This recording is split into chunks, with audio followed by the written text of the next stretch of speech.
Bosco Shima yatangiye umuvugabutumwa nk'umumisiyoneri ukora ubutumwa bw'abana bo mu buzima bugoye bo ku muhanda.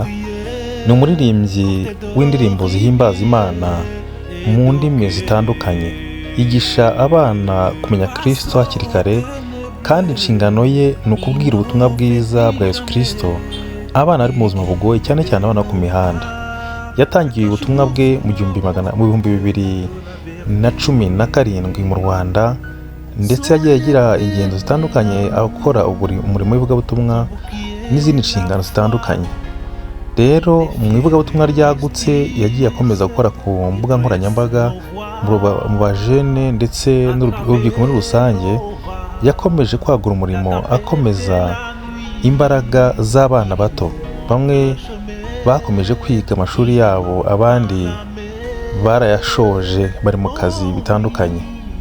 Ni umwe mu bantu bakoze ivugabutumwa rihindura imitima ndetse rikagera no ku mibiri.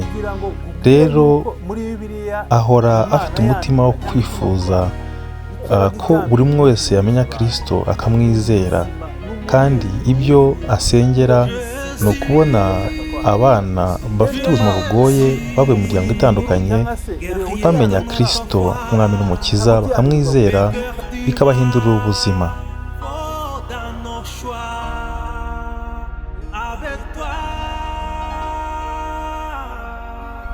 Rien ne nous sortira pour changer le monde. Ensemble, on combattra. Au temps est venu, ouvre ton cœur. Maria,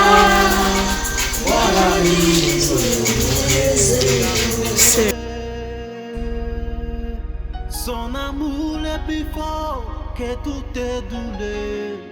Jésus nous appelle à vivre dans sa nouvelle.